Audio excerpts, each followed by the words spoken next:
This circuit is all about chest and abs. We're gonna keep the reps pretty low because we're gonna be hitting the same muscle groups over and over and over again. So we're just gonna be doing 5 reps of each exercise.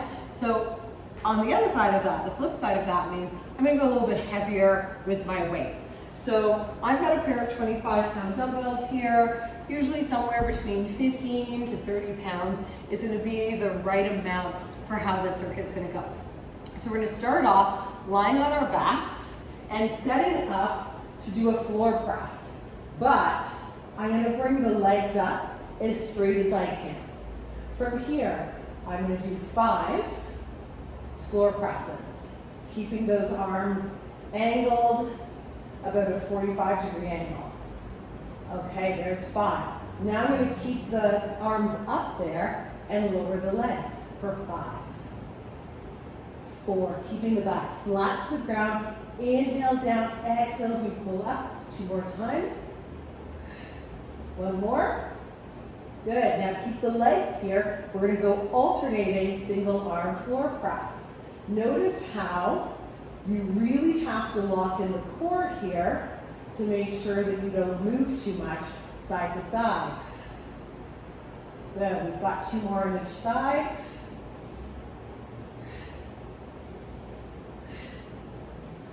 Good, keep those dumbbells up here. Now we're gonna go single leg lower. I'm gonna stay on the same side for 5. 4, flexing that foot. 3, if you can. 2, 1, switching legs. 5, 4, 3, 2. From here, I'm gonna lower the arms and the legs together. Woo, 5, 4, 3, 2, 1, and finally lowering the legs, lowering those dumbbells. Okay, I'm going to come back to that back line position. Bring the arms up to your side. So it's sort of a W position at the side.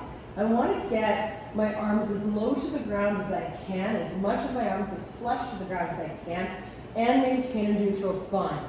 I'm going to slide the arms up as high as I can, pulling those elbows back down. Again, my goal is to keep these arms as flush to the ground as I can, opening up that chest. Feels nice after all that chest focused work that we just did.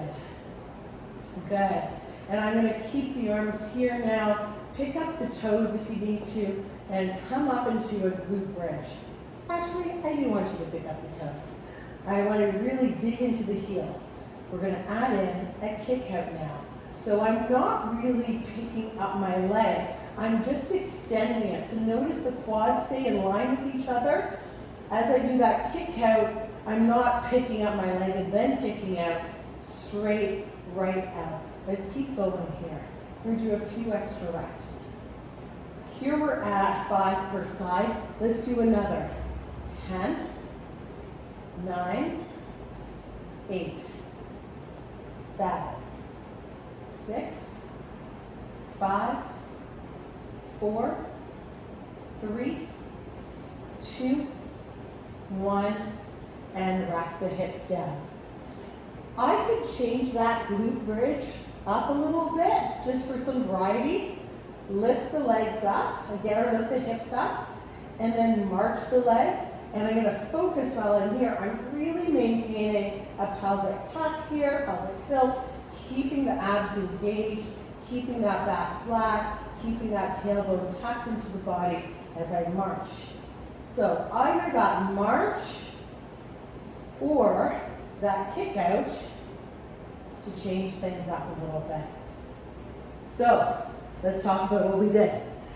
We did 5 reps each of the double floor press. Don't forget your legs start up.